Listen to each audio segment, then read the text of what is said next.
ഈ മാസത്തെ എന്താ പറയണ്ടേ, എൻ്റെ ലക്ഷ്യം കുറച്ച് നല്ലതായിട്ട് എന്താ പറയണ്ടേ എക്സസൈസൊക്കെ ചെയ്യുക. 1 മാസം 2 മാസം നല്ല അടിപൊളിയായിട്ട് എക്സസൈസൊക്കെ ചെയ്യുക, ഒന്ന് ഫിറ്റ്നസ്സിലേക്ക് കൊണ്ടുവരിക. അപ്പം ഈ എക്സസൈസ് ചെയ്യുന്നതെന്ന് ഉദ്ദേശിക്കുന്നത്, ഞാൻ ഉദ്ദേശിക്കുന്നത് തടി കുറയ്ക്കുക എന്നുള്ളതല്ല. തടി ഇപ്പം വെക്കുക അതെനിക്ക് സത്യം പറഞ്ഞാൽ ഒരു ഫാക്ടറേ അല്ല. ഞാൻ ആക്ച്വലി നേരത്തെ ജിമ്മിലും പിന്നെ നടക്കാനും ഒക്കെ പോകുന്നതിൻ്റെ ആ ഒരു ഉദ്ദേശം എക്സസൈസ് ചെയ്തിട്ട് നമ്മളിപ്പം അതിരാവിലെ എഴുന്നേറ്റ് നോർമൽ ചെറിയൊരു നടക്കുകയോ എക്സസൈസൊക്കെ ചെയ്തിട്ട് നമ്മുടെ പണി ചെയ്യുമ്പോൾ ബൈ ഈവനിങ് ഞാൻ ഒബ്സർവ് ചെയ്തേക്കുന്നത്, ഇപ്പം 4 മണി വരെയാണ് എൻ്റെ ജോലിയെങ്കിൽ 4 മണിയാകുമ്പം ഞാൻ ഉദ്ദേശിക്കുന്ന കുറേ കാര്യങ്ങൾ കാണുമല്ലോ, ആ ഒരു ദിവസത്തിൻ്റെ ടാർഗറ്റ്.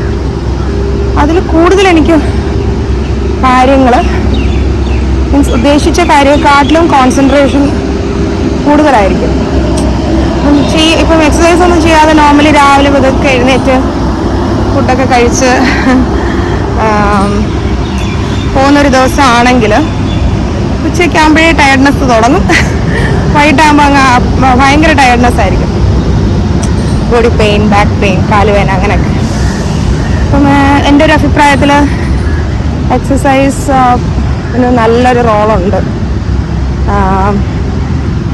പിന്നെ നമ്മുടെ എസ്പെഷ്യലി ലൈക്ക് നമുക്കിപ്പോൾ ഒരു ഗാർഡൻ, ഇതുപോലൊരു ഗാർഡനൊക്കെ നമുക്ക് അടുത്തുണ്ടെങ്കിൽ നമ്മുടെ ഐസ് നല്ല ഫ്രഷ്നെസ് ഫീൽ ചെയ്യും. പിന്നെ നല്ല പ്യുവർ ഓക്സിജൻ നമ്മുടെ ബ്രെയിനിലോട്ട് എത്തുക എന്നുള്ളതല്ലേ, എത്തുന്നു. പിന്നെ നമ്മുടെ ബോഡി മസിൽസും ഒക്കെ നമുക്ക് നല്ലതായിട്ടൊന്ന് ഒരു ആക്റ്റീവ് മോഡിലേക്ക് നമ്മൾ കൊണ്ടുവരിക രാവിലെ ചെയ്ത്. ഇപ്പോൾ ഇതൊക്കെ നമ്മുടെ ഒരു in the sense especially students ആയിരിക്കട്ടെ, ആരാണെങ്കിലും എന്താ പറയുന്നത്, ആരാണെങ്കിലും കുഞ്ഞൊരു ചെറിയ എക്സസൈസ് എസ്പെഷ്യലി രാവിലെ ചെയ്യുവാണെങ്കിൽ നമുക്ക് നല്ല ഹോർമോൺസ് ഉണ്ട് നമ്മുടെ ബോഡിയിൽ. അത് റിലീസായിട്ട് നമ്മളെ നല്ല ആക്റ്റീവ് മോഡിലേക്ക് ഇരുത്തുക എന്നുള്ളതാണ് എക്സസൈസിൻ്റെ ഒരു ഗുണം. പിന്നെ സജഷൻ റിസർച്ചേഴ്സ് ഒക്കെ പറയുന്നത് എന്തുവാ, നമ്മൾ അതിരാവിലെ എഴുന്നേറ്റ് ചെറിയ എക്സസൈസസ് ചെയ്യുക. അതായത് ഈ എക്സസൈസ് ജിമ്മിലൊക്കെ പോകുന്നവർ ജസ്റ്റ് ഒരു വർക്കൗട്ട് ഫിനിഷ് ചെയ്യാൻ വേണ്ടിയിട്ട് വൈകിട്ടും പോകുന്നവരുണ്ട്. അപ്പം ഈ എക്സസൈസ് കൊണ്ട് നമ്മൾ ഉദ്ദേശിക്കുന്ന നമ്മുടെ ബോഡിയുടെ ഹോൾ പാറ്റേൺ നോർമലാക്കുക എന്നുള്ളതാണ്. വൈകിട്ട് നമ്മൾ എക്സസൈസ് ചെയ്യാൻ പോയിട്ട് കഴിഞ്ഞ് കഴിഞ്ഞാൽ നമ്മുടെ ഈ ബോഡി ഇനി കുറച്ച് നേരം ആക്റ്റീവ് ആയിരിക്കും, നല്ല ഹോർമോൺസ് റിലീസ് ചെയ്ത് നമുക്ക് സ്ലീപ്പൊന്നും കുറേ നേരത്തേക്ക് വരത്തില്ല. അപ്പം നമ്മൾ രാത്രിയിലൊക്കെ പോയി എക്സസൈസ് ചെയ്ത് കഴിഞ്ഞാൽ കുറേ നേരം നമുക്ക് ഉറക്കം വരത്തില്ല. അങ്ങനെ ചെയ്തിട്ട് കാര്യമില്ല. കഴിവതും 6 o'clock അങ്ങനെ വൈകിട്ടത്തെ ഒരു 6 o'clock ബിഫോറായിട്ട് അത് നമ്മൾ ഒത്തിരി രാത്രി എക്സസൈസ് ചെയ്യാൻ പോയി കഴിഞ്ഞ് കഴിഞ്ഞാൽ പിന്നെ നമുക്ക് ഉറക്കവും വരത്തില്ല. നമുക്ക് വണ്ണം കുറയ്ക്കുക, ഫിറ്റ്നസ് ലെവലിലേക്ക് കൊണ്ടുവരിക എന്നുള്ളതിൻ്റെ മെയിൻ ഉദ്ദേശം എന്ന് പറയുമ്പോൾ കുറേ കാര്യങ്ങൾ അതിനകത്ത് ഇൻവോൾവ് ആണ്. നോട്ട് ഓൺലി എക്സസൈസ് അതിനകത്ത് ഒരു ഫാക്ടറാണ്. ഫുഡിൻ്റെ ഇൻടേക്ക് നമ്മൾ ഇച്ചിരി ഒന്ന് കൺട്രോളിൽ കൊണ്ടുവരണം. പിന്നെ നമ്മുടെ സ്ലീപ്പ് ഷെഡ്യൂൾ മെയിനായിട്ട് അത് എന്താ പറയുന്നത്, നല്ലതാക്കി കൊണ്ടുവരിക എന്നുള്ളതാണ്. ഇൻ ദ സെൻസ് നമ്മൾ 8 hours മിനിമം സ്ലീപ്പ് ഒരു അഡൾട്ട് ഉറങ്ങിയിരിക്കണം.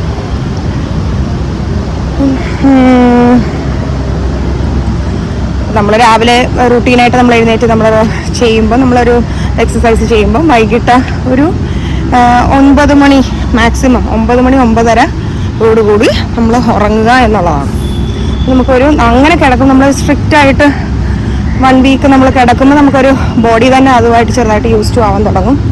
ഉറങ്ങാൻ ശീലങ്ങൾ വരാൻ തുടങ്ങും. നമുക്ക് ഒരു ശീലം നമുക്ക് കൊണ്ടുവരണമെങ്കിൽ മിനിമം 30 ദിവസം വേണം, അല്ലെങ്കിൽ 21 to 30 days അകത്ത് നമ്മളത് ചെയ്യുമ്പോഴാണ് നമുക്കൊരു ചെറുതായിട്ടൊരു ഹാബിറ്റ് ഫോം ചെയ്യുന്നത്. അപ്പം നമുക്ക് ഹാബിറ്റ് ഫോം ചെയ്താണ് പിന്നെ നമുക്കത് നമ്മുടെ റുട്ടീനിലേക്കൊക്കെ നമുക്ക് കൊണ്ടുവരാൻ പറ്റുന്നത്. ഞാൻ ഞാനൊരു ഹാബിറ്റ് ഫോം ചെയ്യാൻ വേണ്ടി ഇടയ്ക്ക് ബ്രേക്കായി കിടന്ന ഒരു ഹാബിറ്റ് തിരിച്ചു കൊണ്ടിരുന്നതിൻ്റെ ഒരു ഭാഗമായിട്ടുള്ള ഫസ്റ്റ് ഡേ ഇന്നാണ്. നോക്കാം. അതുകൊണ്ട് നമുക്ക് ഉണ്ടാവുന്ന കുറേ പ്രയോജനങ്ങൾ ഞാൻ ട്രൈ ചെയ്ത് നോക്കിയതിന് പ്രയോജനങ്ങൾ വളരെ കോൺസെൻട്രേഷൻ ഭയങ്കരമായിരിക്കും.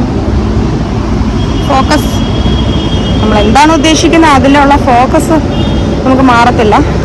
പിന്നെ നെഗറ്റീവ് തോട്ട്സിൽ നിന്ന് നമ്മൾ ഒത്തിരി നമ്മൾ അവേ ആയിരിക്കും. അതായത് നമ്മുടെ സറൗണ്ടിങ്സിൽ എത്ര നെഗറ്റീവ് ഉണ്ടെങ്കിലും നമ്മൾ അതിലൊന്നും കോൺസെൻട്രേറ്റ് ചെയ്യാൻ നമുക്ക് നമ്മുടെ മനസ്സ് അതിലോട്ട് പോകത്തില്ല. നമ്മൾ കംപ്ലീറ്റ്ലി ഒരു പോസിറ്റീവ് വൈബിലേക്ക് നമ്മൾ വരും. സോ അതാണ് അതിൻ്റെ ഒരു importance. So today I feel like B active, focus on our dreams, whatever it is, wherever we are, everybody has their own ambition, and move ahead.